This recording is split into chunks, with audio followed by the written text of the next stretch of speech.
Good evening, everyone, and welcome. What a great treat to have all of you here this evening. My name is Mary Grant, and I have the great pleasure to serve as the president of the Edward M. Kennedy Institute for the United States Senate. And it is a pleasure to welcome all of you to this evening's edition of Getting to the Point. We are honored to welcome back to the Institute a trailblazer in Massachusetts politics, Congresswoman-elect Ayanna Pressley. We are delighted to also have with us the Boston Globe's Shirley Long join us as moderator tonight. Thank you both for being with us this evening.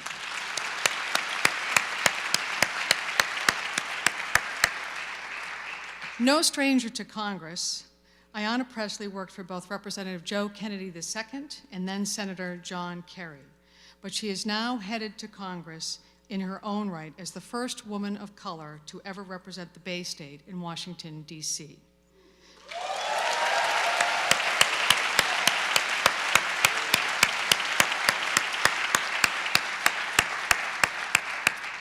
The Congresswoman-elect credits a grassroots movement for carrying her victory in the primary election this fall. And she will tell you that grassroots organizing is what she has always been about, as she often refers to herself as her mother's child. We know, Congressman-elect, how much you credit your mother's love, faith, persistence, and work in community organizing for informing your consciousness and inspiring your journey in public service.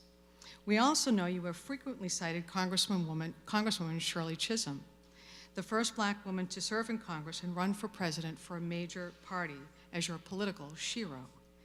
It certainly was a rare sight to see candidate Pressley out on the campaign trail without her BYOC, bring your own chair, pin on her lapel.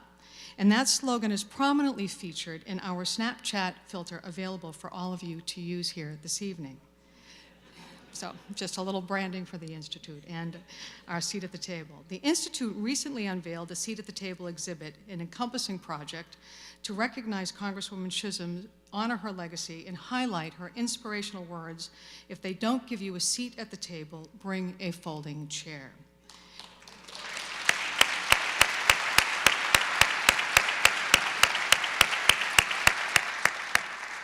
Over the last several months, we have had youth from local schools and community groups participating in workshops to create their own chairs for the exhibit, showcasing the various reasons why young people deserve their own seats at the table.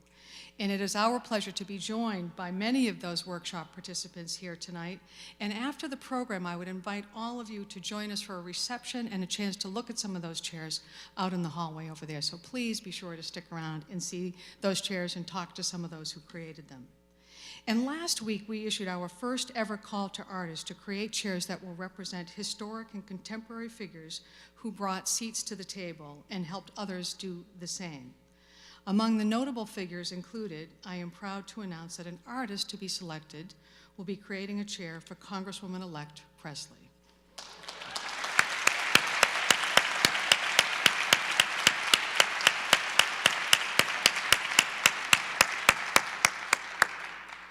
Ayanna Pressley firmly planted her seat at the table 10 years ago, becoming the first woman of color elected to the Boston City Council and paving the way for others to follow.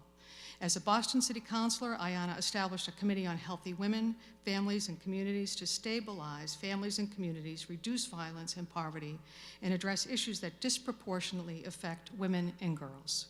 She has earned local and national attention for her efforts to provide pathways to graduation for women and people of color and strengthen support services for families of homicide victims and sexual assault survivors. In 2014, the Boston Chamber of Commerce named Pressley one of the 10 outstanding young leaders. In 2015, she was named one of Boston Magazine's 50 most powerful people, one of Ebony Magazine's Power 100, and presented with Emily's List Gabriel Gifford's Rising Star Award.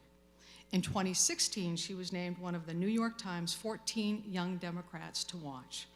Watch we have, and watch we will, as Ayanna Pressley is sworn into as a Congresswoman for the 7th District of Massachusetts in just a few short weeks.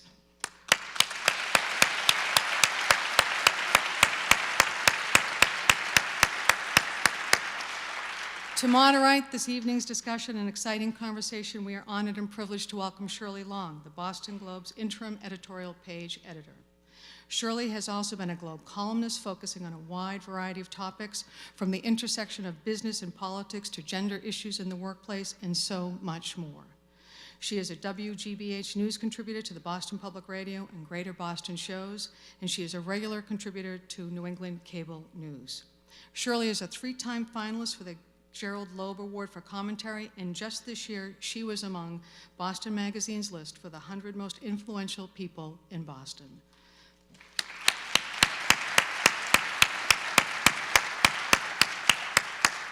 Please join me in welcoming Congresswoman-elect and Shirley to the front of the room to begin tonight's discussion. Thank you.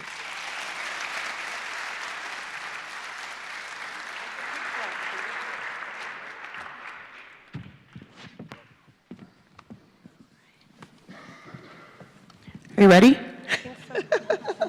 I have a cold, so forgive me. Anyways, tonight we're going to talk for about 30 minutes. Ayanna, and Congresswoman-elect Pressley, I should say, and then after 30 minutes, we'll open it up to Q&A. I believe we're going to start in the gallery. I think there'll be mics roaming around, and then we'll have hopefully we have a lot of time to talk tonight, right? You might do most of the talking with my raspy voice. So my first question is, how has your life changed? I feel like I turn on the TV and you're on CNN, or if you're not on CNN, they're talking about you. What's life like now? Well, first, I just want to thank the Edward M. Kennedy Institute for hosting us this evening. Thank Dr. Grant, Kelly Bovio, and the entire team that made this event possible. As someone who was an aide and behind the scenes for 16 years, I know that nothing happens without a team. So can we just salute the entire team here?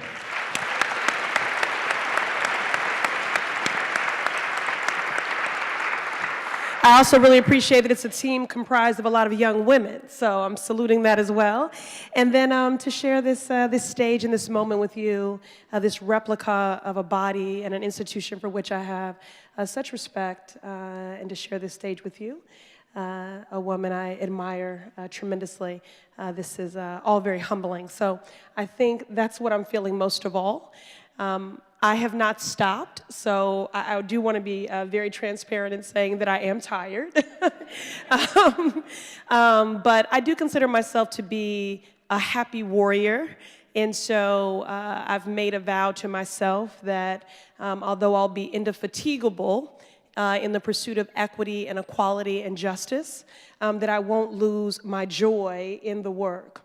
And recently, I was hosting my freshman class of the 116th Congress, our freshman class at the Institute of Politics at Harvard for our final week of new member orientation. And it was so very surreal, but Brian Stevenson, if you're not familiar with him, author of the book Just Mercy, and someone who fights for the condemned and is just an incredible champion for criminal justice reform. He said to never lose sight of the fact that hope is our superpower. And so that's how I'm feeling right now, humbled, hopeful. And as I have traveled the country, post my own primary and general election to try to support those like Mike Espy in Mississippi, and then there were, tough fights in Florida and Georgia. It has been incredible, the response, not only in the Commonwealth, but throughout the country. And so what that has really revealed to me is the gravity of our victory, which was not anything that I was really connected to. I'd just been so focused on the campaign of lifting up the inequities and disparities in the Massachusetts 7th, of readying myself to take this work on at a time when the country is at such a crossroads. Our democracy is at a crossroads. Our party is at a crossroads. This district is at a crossroads. And so truthfully, I hadn't given myself much time to be jubilant, to be joyful, or to celebrate, because all I was sitting in was the responsibility traveling the country, I've given myself a little bit of permission to sit in the celebration because I have an appreciation for the gravity of what we accomplished and what it means to so many people. So that's what I'm feeling right now, is humbled, hopeful, acutely aware of the responsibility at this time in our country. And I'm also allowing myself to feel a little celebratory, too, now that the gravity of it all is setting in. So I heard you have a fear of flying. Is that true? And not a problem when you're a Boston City councilor, but it might be a problem if you're a congresswoman. So how do you deal with that? Well, I do. Hopefully, this is one of the things that makes me, allegedly more relatable and endearing, that I'm so transparent about these things. I know for a long time, that was not something that people in public life would be revealing and transparent about. Anxieties, phobias, fears. But yes, I don't love flying. I'm sure that has a little bit to do with the lack of control. But I've been pushing through. I remember at one point, maybe within the first 6 weeks of the campaign, one of my aides sort of conferring in the corner, and it looked a little suspicious. And so I said, "What are you all talking about?" And they said, "We're wondering which one of us should explain to you that you will be flying if we win in order to do your job." So it's actually been a great way to build community. I love that about flying. You know how you sit next to someone and you tell your whole story, and then you exchange information, and you're like, "Oh, let's stay in touch," and you never talk to them again in life. But but in that moment, you feel this this connection to them, and you're in it together, trying to get to this destination. And so I wish I remembered his name. It escapes me right now. But just recently, when I was flying to Mississippi to campaign for Mike Espy, a lovely Nigerian doctor allowed me to, cripple his bicep and to stop the circulation flow of blood in his hands during a very turbulent plane ride. So I'm working through it. I'm working through it, yeah. So take us back to primary night. What was going through your mind, and did you expect to win? Has anyone seen this video that went viral when I found out that I won? Okay, so if you saw that video, then you know the answer. That was organic amazement, joy, surprise, incredulity, disbelief. What that video didn't capture is a moment after I got out of the camera shot. I immediately got on my knees and said a prayer of thanks, because I am a spiritual woman, a woman of faith, but I really just had a moment to commune with my mother, who is probably the only person in the universe not surprised by this. But she passed away. She transitioned 8 years ago, and so I had that moment. But to answer your question, I knew that we had a path to victory, but I was not optimistic that we would win. In the dictionary sort of textbook definition of victory, I knew that there would still be a victory because of what I could see and feel all around us. The polls had us down by 13 points. I didn't put too much stock into the polling after 2016, neither should any of you. So I wasn't putting too much stock into the polls. One, because I don't put too much stock into them. Two, I know they undersample our electorate, the voters that were likely to vote for me. Three, I knew they weren't capturing the electorate that I was expanding. And four, you can't poll transformation. And what we were seeing and feeling out there was something transformational. And I do believe that is because we were in community, in bodegas, in church basements, at bus stations, at T-stops, listening and being led by what we heard, not polling, but by what we were hearing and learning in community. And we were engaging in something so much deeper than the transaction of asking for a vote.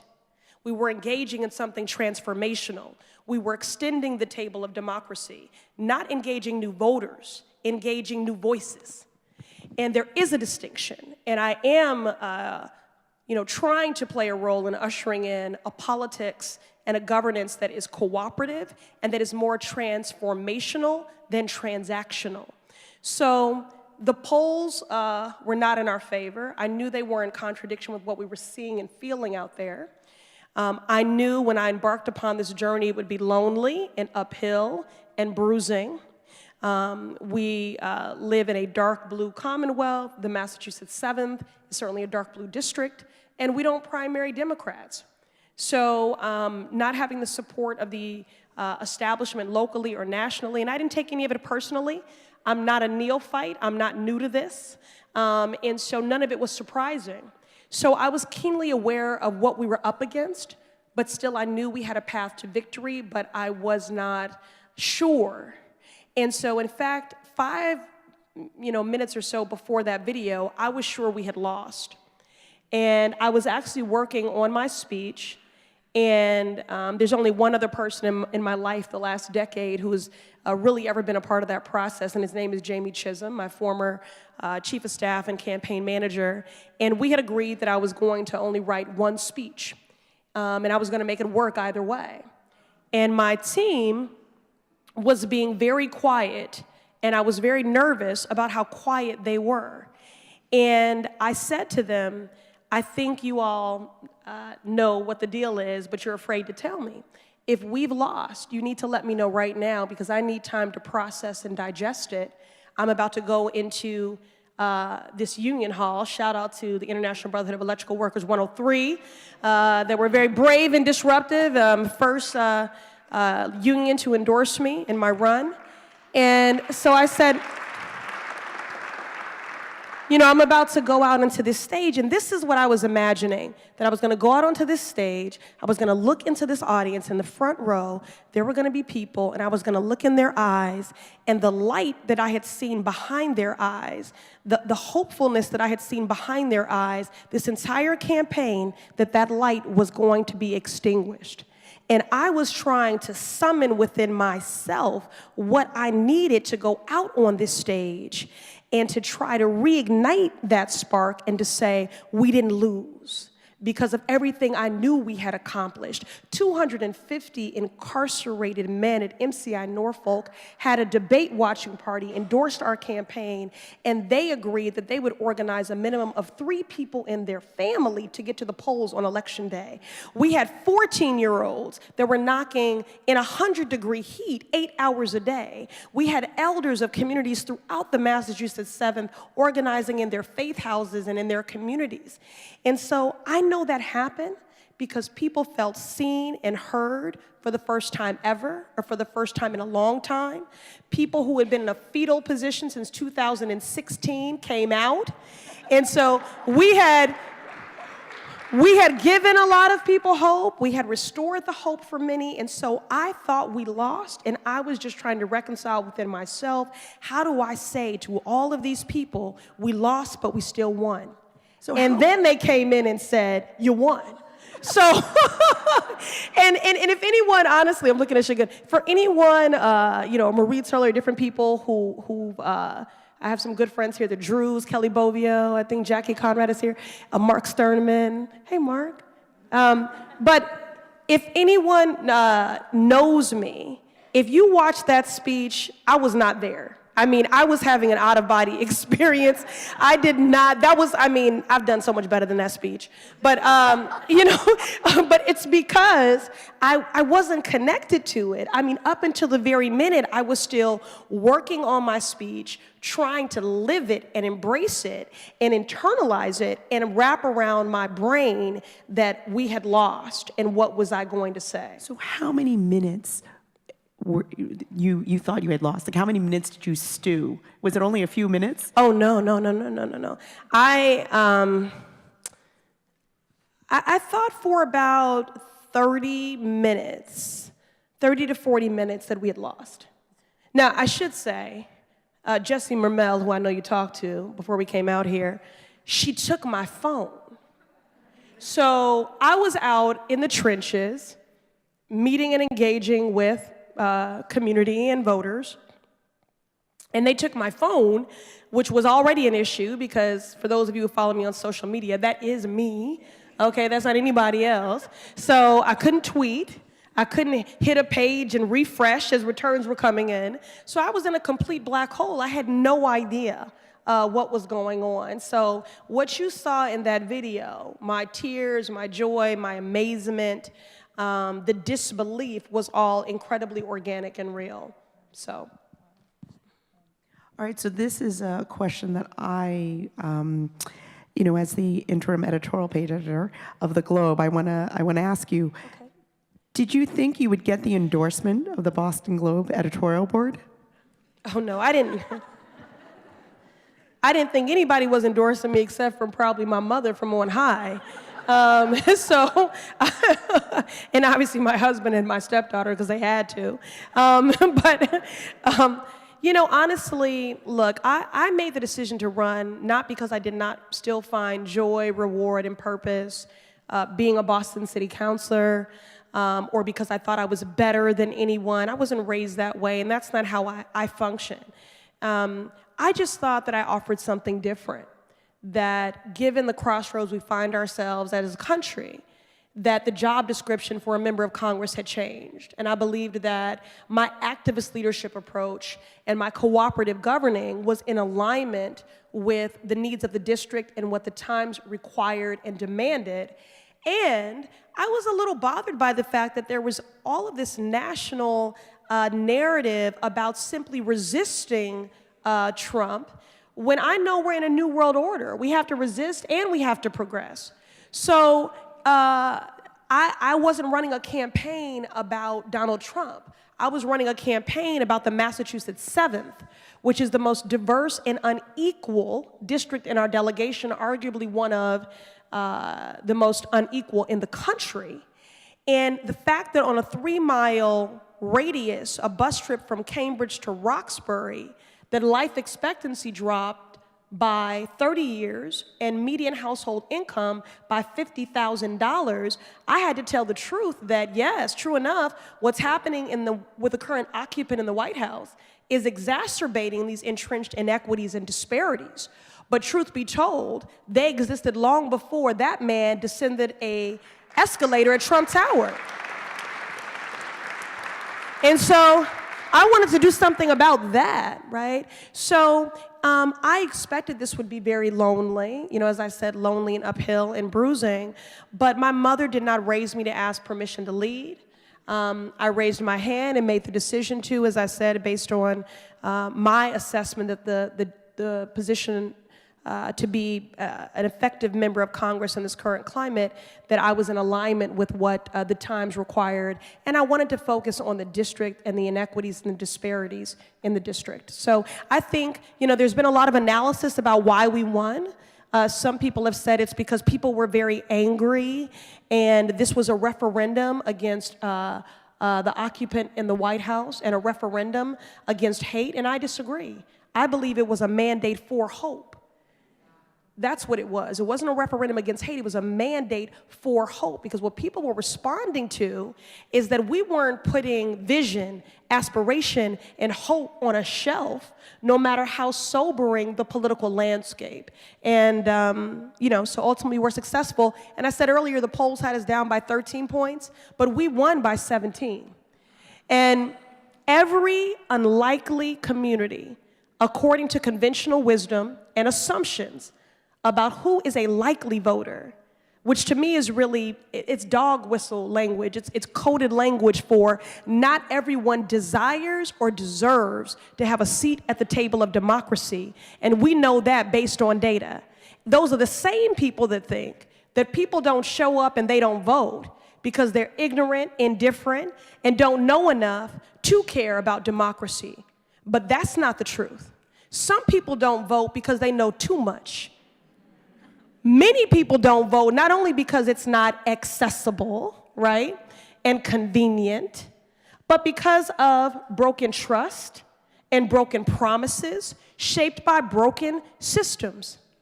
54% of our primary voters This was the first time they ever participated in a primary. Student vote.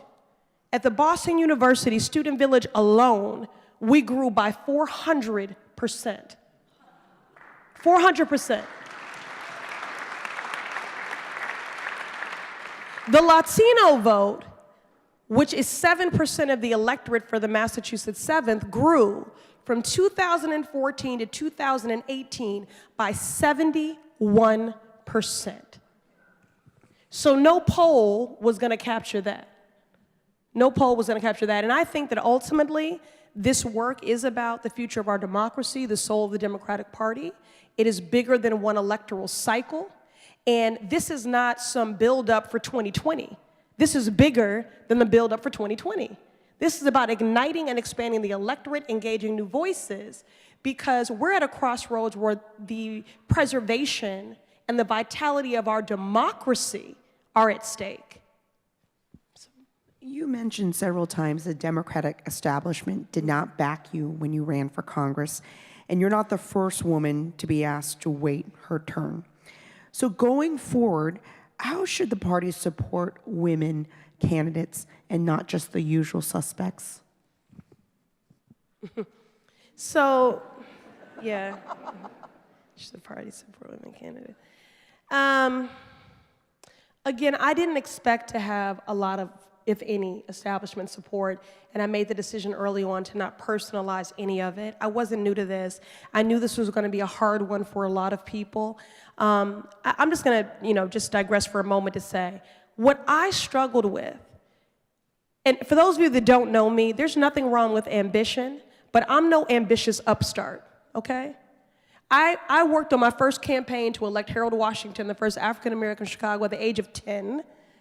I worked as an aide to former Congressman Joseph P. Kennedy II for 4 years, United States Senator John Kerry, 11 years, and have served on the Boston City Council representing the entire city of Boston for 8 years as a policymaker, as an elected official, as a thought leader.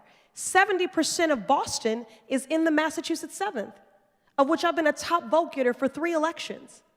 So I feel that every box that people ask you to check, I had done real work, I had been thoughtful, I had labored in love, I had extended great sweat equity to the city of Boston and to our party, working to elect Democrats throughout our Commonwealth and our country as a city councilor. So suddenly, I go from being an Emily's List rising star, top 14 young Dems in the country to watch by the New York Times, all of these other accolades, and I don't really know what these lists or any of these things, mean, but people do place some value on them. And then people are saying that I'm running a campaign on identity politics.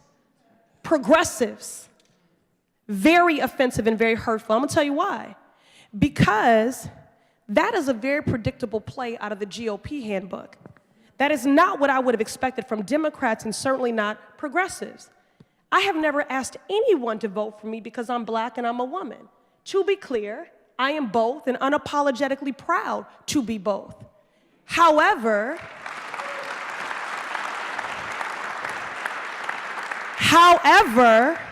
that is not the totality of my identity. I don't make binary choices because the world asks me to about who I am. I'm a wife, I'm a mother, I was a caregiver to my mother, end of life. I'm a thought leader, I'm an activist leader. I'm an elected official, I'm a survivor, right? And so I do want to say, although I never asked anyone to vote for me for that reason, that representation matters. I'm trying to understand why, if a veteran says, I'm running to fight for veterans, no one has a problem with that. If an iron worker says, I'm running to fight for my fellow iron workers and for workers' rights, no one questions that. This charge of identity politics is only lobbied against candidates of color and women. And at the end of the day, you cannot have a representative democracy if everyone is not represented. So the value add of a representative democracy is a diversity of perspective, of opinion, and thought. It means the debate is more robust. It means new issues are lifted up and spotlighted. And it means the solutions that you develop are more innovative, are more enduring. So what I was really challenging in the midst of all of this to the party is, are we really who we say we are? Or do we espouse values of diversity and inclusion that stop being true when you're talking about power and wealth? Do we espouse values as a party that make for great hashtags and bumper stickers, but we're not prepared to put in the sweat equity to make real? You cannot eschew a love letter to black women, the most reliable voting constituency for the Democratic Party, the most reliable voting constituency for the last 3 presidential elections. You cannot lift up the value add of black women both on the ballot, because our candidates, the diversity of our candidates this cycle is what expanded this electorate, inspired this electorate, and what we do in the electorate as voters, and then suddenly question the legitimacy and the viability and my entitlement to run. So that was very painful. It wasn't that people didn't support me. It was that people that I had toiled in the Democratic trenches with, people that I slept on the floor of campaign headquarters with, who all of a sudden decided the totality of my contribution and the whole basis of my campaign was about my race and my gender. So what does the party need to do? Walk it like we talk it. That's what we need to do.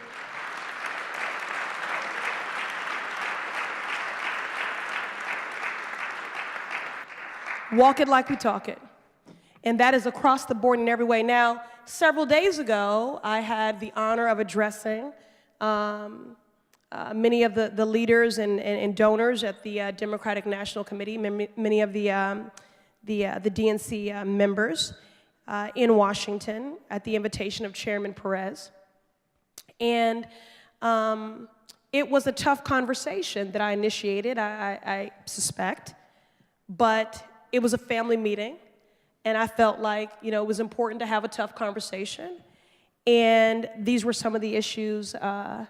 These are some of the issues that I lifted up, because when we were shellacked in 2016, do you know how many post-mortem meetings and briefings we had about why did that happen?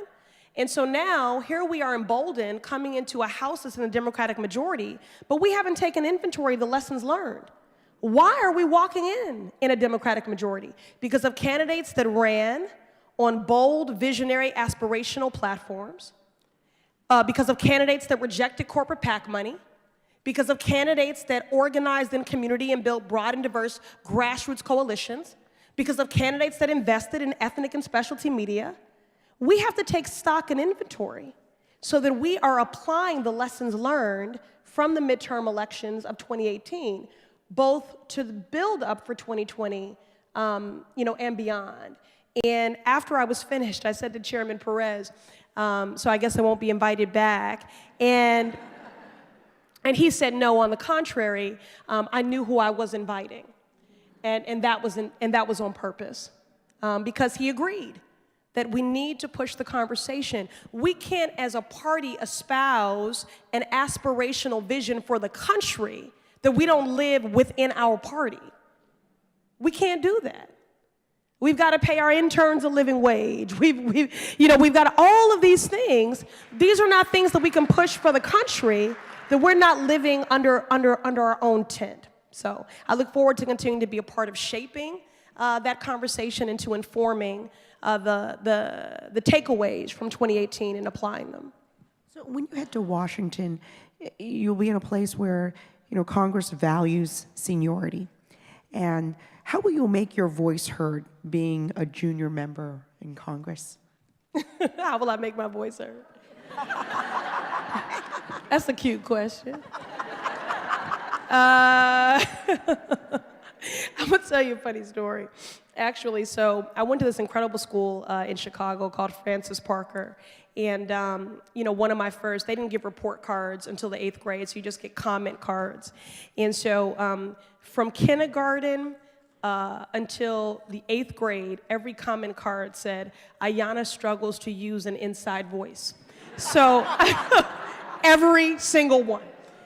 So I don't think I'll struggle. I have a strength of conviction. I won't struggle to raise my voice. I'm currently, lobbying and doing the work to get appointed to the committees that I think will best position me to deliver for the Massachusetts 7th. So my first choice is education and labor.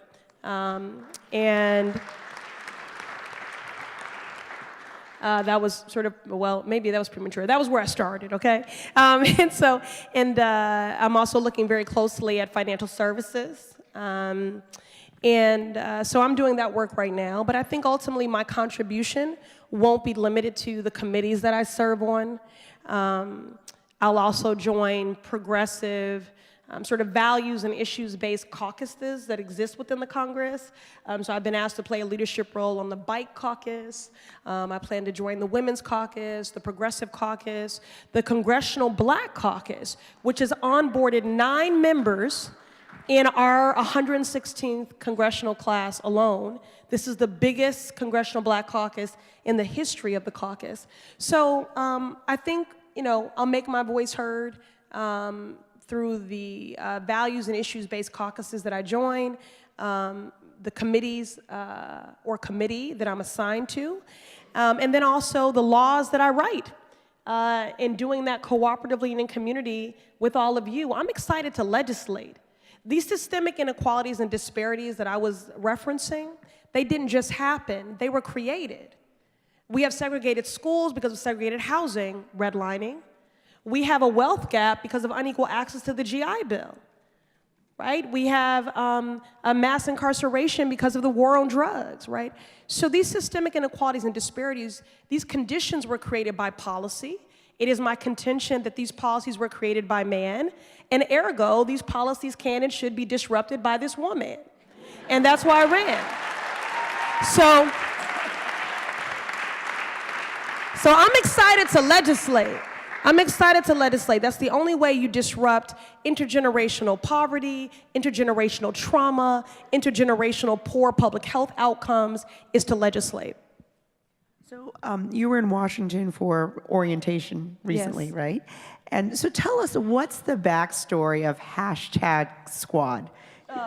And how did it form? And how did how did you guys bond? And who's in the squad? My goodness. It is, it happened very organically. It is literally, it's like any other orientation, going to a new school, going to campus as a freshman. Everyone warns you about the freshman 15. You're trying to find your way around campus. You're learning new rules, written and unwritten. And you have people that you immediately gravitate towards and feel a bond to because of a kinship of shared experience. Some of my sister colleagues, we had gotten to know each other throughout the course of the midterm elections because we had either endorsed each other or because we were on a very similar walk, challenging popular and entrenched incumbents. So there was already a bond there and a kinship because... So you knew them before you went to Washington, some of them? Some of them, yes, absolutely. Because you needed someone that you could speak to with confidence in shorthand about the joys and the pains, because it was such a very unique walk. So that happened very organically. I think that first picture, we had been asked to participate in a panel, I think it was for Run, Vote, Lead, about diversifying the political pipeline, encouraging more women to run and vote and to lead. And the room that they had us in, the backdrop was such a great irony and contradiction because it was just all white men. And so there was this stark contrast and visual of Rashida and Alex and Ilhan and myself against the backdrop of these men.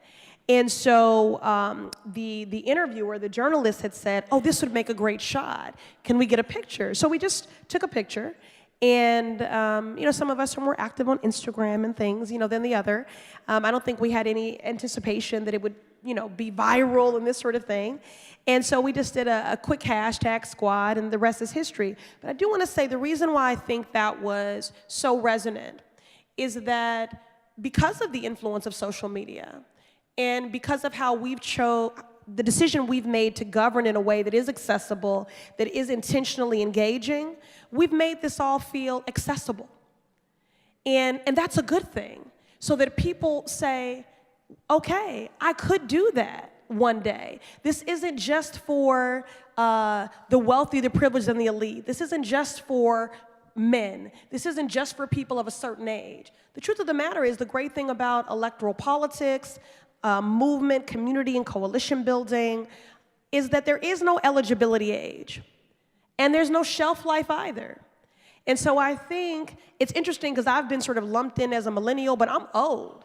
All of that, they've revoked all of those things I used to be a part of, like the young professional, this and that.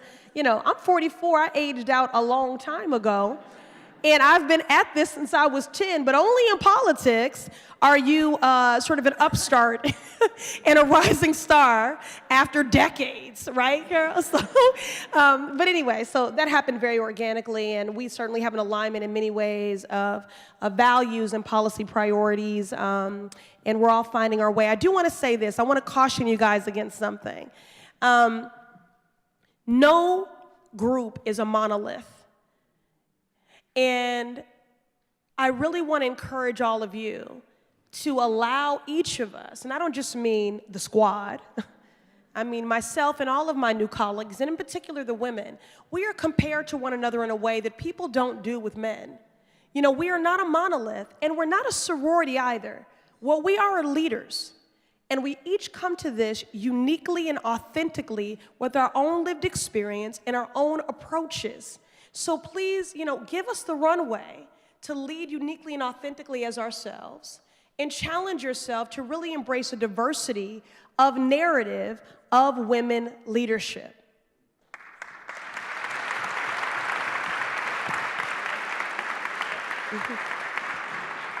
I still have a lot of questions, but I have run out of time.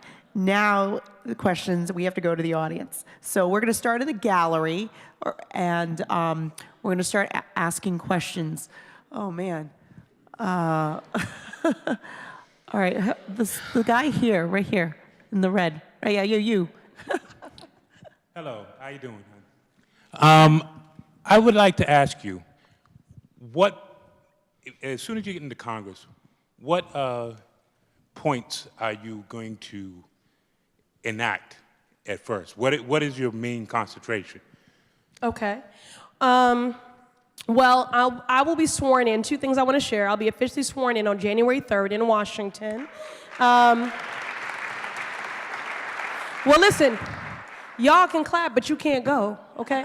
Because I get 2 tickets, one for my husband and one for my daughter. However, there will be a swearing in the district, because I do consider this a collective and shared victory, January 12th in Roxbury at Hibernian Hall, okay? So stay tuned on that. So I am not sworn in yet, but before I even took an oath of office, I immediately began advocating and working on the issue of gun violence prevention and pushing my colleagues and Nancy Pelosi, for those of you that didn't see that coverage, that was a big part of my negotiation with her, is that our first bill as Democrats that was being proposed to bring to the floor, H.R. 1, was about campaign finance reform, ethics reform, and then it was evolving, and they were talking about voting rights, very critical, especially, and reinforced in the backdrop of what happened in Florida and Georgia. But I said, our closing argument to the American people was on health care, was on infrastructure, the things that impact people's lives in a really tangible, palpable way every single day. And here we are walking in with a Democratic majority, and I said, we have a mandate from this electorate to be bold. And so I wanted assurances that we would move expediently in this session on a gun bill. And I got those assurances, and I've been appointed to the Gun Violence Prevention Task Force. So And this isn't about, finding the lowest common denominator. This is about being bold and offering something that will save the most lives. Universal background checks, battling mental illness, or who have a history of being domestic abusers. This is a transcendent issue. It is urban, it is rural, it is suburban, and this gun violence prevention task force that I've been appointed to is bipartisan. It has, gun owners, hunters, Lucy McBath from Georgia. Shout out to Lucy, who has definitely turned her pain into purpose and been an incredible champion through Everytown and other gun control advocacy groups. Robin Kelly from Illinois, Chicago, certainly a city besieged by gun violence. So that is my first priority, but I want to say this. Everyone asks me, what are you going to do in the first 100 days? Or what's the first bill you want to write? Or what's your number one priority? And I want to just challenge all of your thinking in that. I, as a voter, what I resent is that we have allowed elected officials for a long time to get away with communicating the needs of a community through a single issue. So to the LGBTQIA community, elected officials, if they're asked the question, they'll say, well, I support marriage equality. Okay, but what about all the trans folks that are being murdered? What about conversion therapy? Okay, what about employment and housing discrimination? Okay, what about transgender rights and accommodations, right? Or they'll say to immigrants and refugees, well, I support comprehensive immigration. Okay, well, what are you doing for ELL students? Do you support worker visas, driver's licenses, and every other issue, right? To women, they'll say, well, I support reproductive justice and freedom, but I don't know, what that means about the rest of my lived experience. What I want to challenge all of us is just to bear in mind that people don't live in big checked boxes, and you shouldn't give folks a pass where they get to speak to an entire community with an answer about a single issue, because no one lives in big checked boxes. We live in intersectionality. We live in complexity. We live in nuance, and we need legislation that does that same thing. So I can't tell you my number one priority is the affordable housing crisis and not also link that to transit inequities, transit that isn't accessible, affordable, rapid, and reliable. I can't talk about housing and transit and not talk about jobs in the economy, and I can't talk about jobs in the economy and not talk about wages. So all of these issues are interconnected and interplay with one another, and we have to tackle them that way legislatively. So people want to know, what are my priorities? All of it. Every last, anything. But, so gun violence, criminal justice reform, transit equity, environmental justice, food justice, everything. All right, next question, then we'll be in the center. The woman in the front right here. You'll get a mic. Hi, I'm a doctoral candidate in UMass Boston and the School for Global Inclusion and Social Development, and I'm doing my dissertation on you. So I'm hoping you'll allow me to interview you at some point. Okay, not right now. Not right now. Because I believe in equality and we got to share the floor, okay? but I'm very honored that you would include me, and I want you to get a good grade.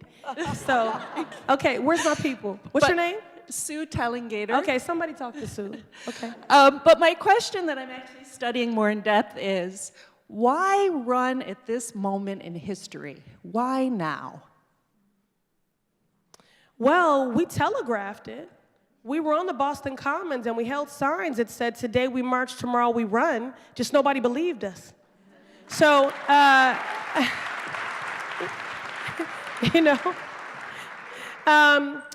as I said, for me, it was about the fact that the systemic inequities and disparities that I had worked my entire life to prevent, to mitigate the impacts of, were all worsening under this administration.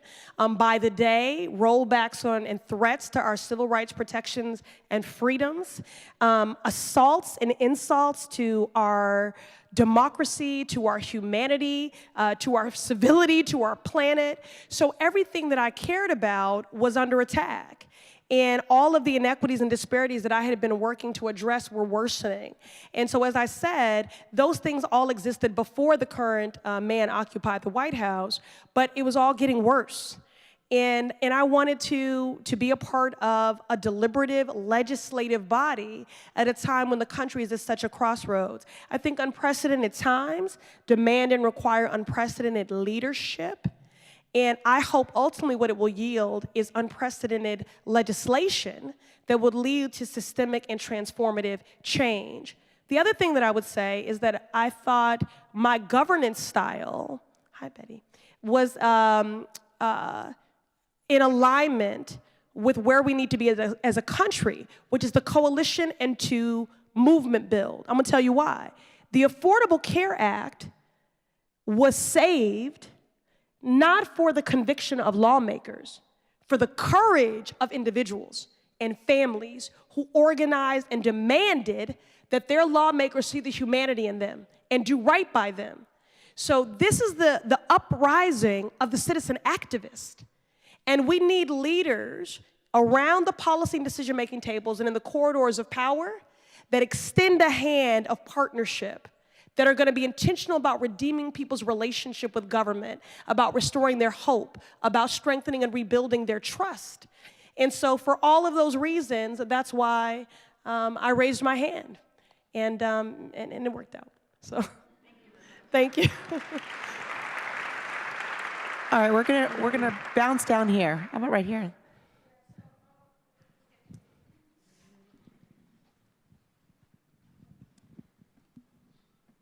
So this is like a policy question. Okay, if I can answer it. What's your opinion on lowering the voting age to 16?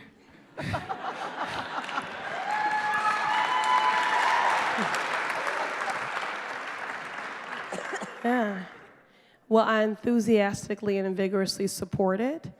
I think that it is a complete falsehood to assume that young people suddenly at the age of 18 will spontaneously combust and suddenly want to participate in democracy. We need to be fostering and building that relationship and that engagement and creating space for you to lead. We're making policy decisions every day that impact your life now and for future generations, and you deserve to have a stakehold in that in a real way. So I'm all for it.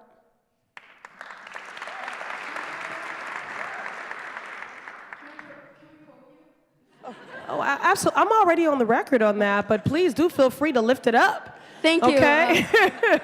and I do also want to say to the young people here, I am developing a youth advisory council.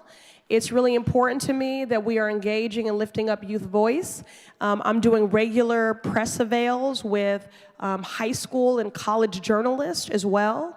I will annually, I don't know if you all know, but this congressional district has the largest concentration of college students of any congressional district in the country. And so for that reason, and wanting to stem and prevent brain drain and wanting to be accountable to those thousands of students, I will be annually convening a summit, both with college and university administrators as well as students. Because I do want to be intentional about doing this work cooperatively. As an aside, if you go to my website, I've been developing this equity agenda.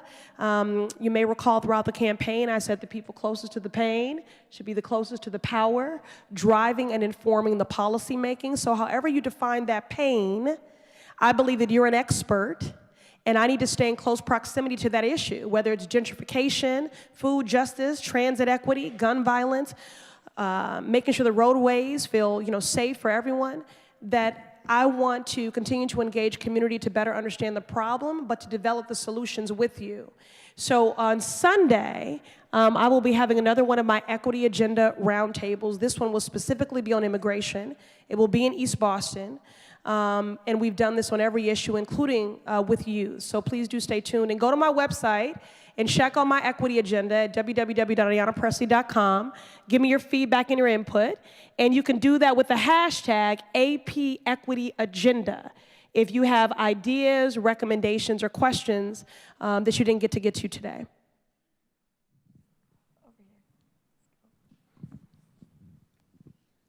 Hi, Ayanna. My name is Casey Lenaden. And first, I want to congratulate you for being an African American first Congress from Massachusetts. This question I'm going to ask you is very near and dear to me, as I've been advocating it also at the State House. Okay. Gentrification, big money in the politics. Massachusetts is turning into Manhattan and is affecting people that own a home. People are losing their homes, especially in Boston. What is your plan, and do you support the 28th Amendment, which is giving power back to the people and taking corporation money out of politics?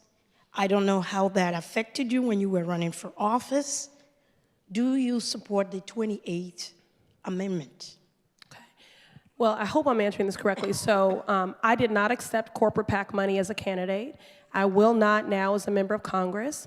And I don't offer that with any level of righteousness or anything like that. It's just that the issues that are of consequence to the Massachusetts 7th Congressional District, including gun violence, including the opioid epidemic, including environmental injustices, I could not accept money from fossil fuel industries or from the gun lobby or from pharmaceutical companies that are contributing to those things.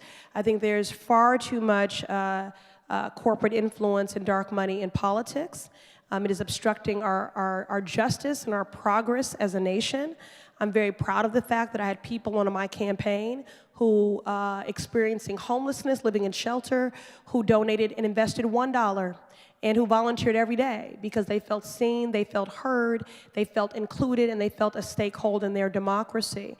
And I want that for everyone. I don't want anyone to feel that they are any of less value or their opinion is matters less, based on socioeconomic status. On the issue of gentrification and displacement, I will just say that I consider housing to be a human right. It's a social justice issue. It is a critical social determinant of health, which is why one of my proposals in my equity agenda, in fact, is that Medicaid funds should be able to be used for housing because access to affordable, clean and safe housing determines every other outcome. I've been at the table mitigating a number of community benefit agreements with developers, demanding more housing that is affordable. But we also, I think we have to address income inequality and the living wage. People need to have more purchasing power, both to spend in community, and there's a lot of emphasis on home ownership. But the reality is that most people in the Massachusetts 7th are renters. And they deserve some relief. And so there are efforts legislatively that I'm looking at that would allow for tax breaks and subsidies to provide that sort of rent relief. If you are making less than $100,000 a year and spending more than 30% of your income on rent, that is not sustainable. And you deserve a break, quite literally.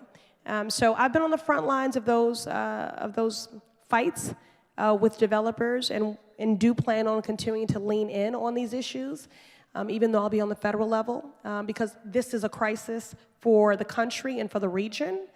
And the only way that we can address it is on the city, state, and federal level, and to look at these issues regionally. So, but go look at my equity agenda and my housing platform, okay? All right. All right, how about Give me right some- here? give me The guy some- in the sweater, the green sweater. Giving some input. That's you, with that lovely holiday sweater. I want to congratulate you from many respects. I'm very proud to have worked when I was young to help elect Tom Atkins to be the first black city councilor. Oh my goodness, for those of you that don't know that history, and then he did incredible work with the NAACP Yes. As well. I consider him, I owe him. I stand on his shoulders. I'm the beneficiary of what he did. And there is a room, actually. This was an effort made possible in partnership with former at-large Boston City Councilor Felix G. Arroyo and former at-large Boston City Councilor Stephen Murphy.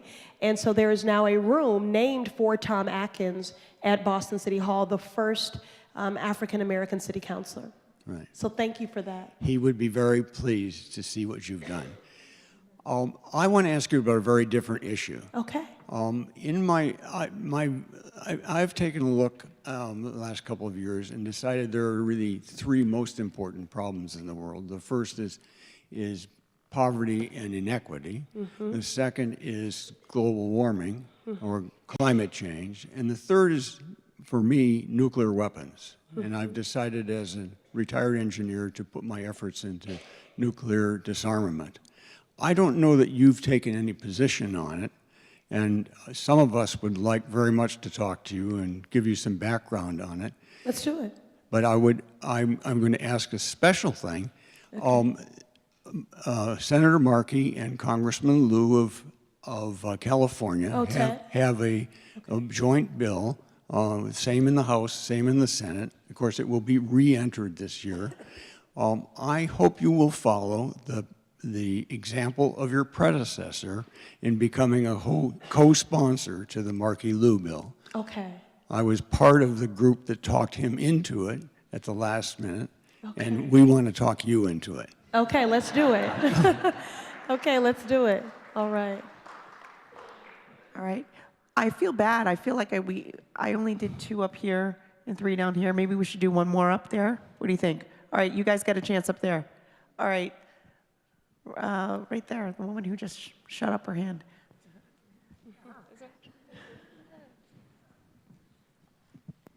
Hi, so I also want to extend congratulations because I feel like Boston has been very spoiled to have your voice and advocacy for many years. And as part of my job, I travel to places like Indiana and Ohio and Illinois and hear and just echo the voices of educators and students who are really inspired and admired by you there. My question, though, is that for a long time I've been following and inspired by your message of local politics and advocacy. And I'm just curious if you could speak a little bit to what you'd like to see the Boston City Council continue to take up, and specifically your successor in that position as well. Well, it's interesting. So for those of you that don't know, our city charter is written in such a way that if someone resigns a seat or passes away or leaves in the middle of a term, that whoever, for the at-large seats, so there are 13 seats on the Boston City Council, quick civics lesson, 13 seats. There are 9 district councilors and then 4 at-large that represent the entire city. So I serve in one of the at-large seats, and elections occur every 2 years. So I was reelected to a 5th term in November 2017 and then declared in January 2018. So there is still a year left on my term.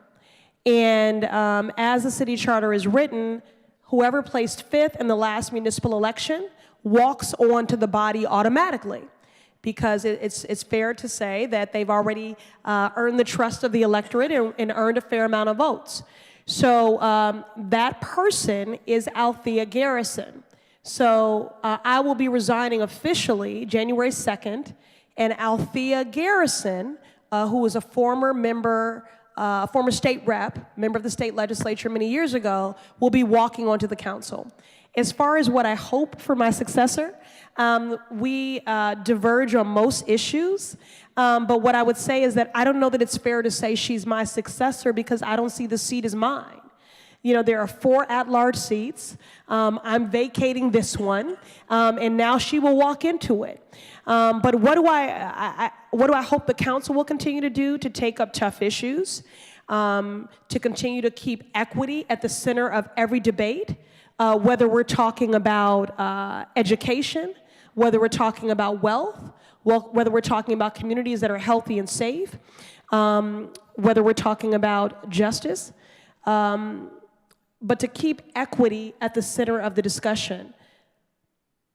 8 years ago, or 9, when I was running for the Boston City Council, a lot of people would ask me, what are your plans to address the achievement and opportunity gap? And I would respond to prevent and to mitigate the impacts of trauma, because I believe it is a barrier to learning. And I was quite literally laughed out of rooms. People said I was coddling our youth, that trauma was an issue that only affected a certain youth in certain communities. And now, trauma is a part of the daily lexicon. Everyone talks about it. Now, I didn't do that work alone, but what I am going to say, to lift up my point earlier about the power of a representative democracy, is that when you have a diversity of perspective, opinion, and thought, new questions get asked. Someone has to ask the question. And when someone asks the question that's never been posed before, it shifts the air, and change and progress are usually on the way. My very first budget cycle as an at-large Boston City Councilor, every department and agency that came before me, I said, and what about the girls? And what about the girls? And what about the girls? And their responses were sparse at best. Now, when they come to those budget cycles, they come with binders because someone asked the question, and now they know they have to have the answer. So what I hope is that as a council, we will continue to put equity at the center of every discussion, and that we will keep asking the tough questions. But I think we're leaving the city in very good hands. It's an incredible council, and it's been an honor to serve alongside my colleagues.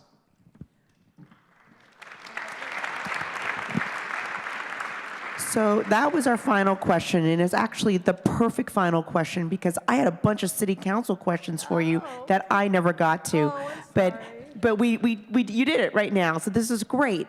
Anyways, Congresswoman-elect Ayanna Pressley, I can't wait to just call you Congresswoman. It's a mouthful, right? To say elect. So anyways, thank you for our conversation tonight. Incredibly inspiring and hopeful. And we need a lot of hope these days. So thank you for coming here tonight. Thank you, Shirley, all of thank you, you to all of you for participating. And thank you to the Edward M. Kennedy Institute. Dr. Grant, thank you.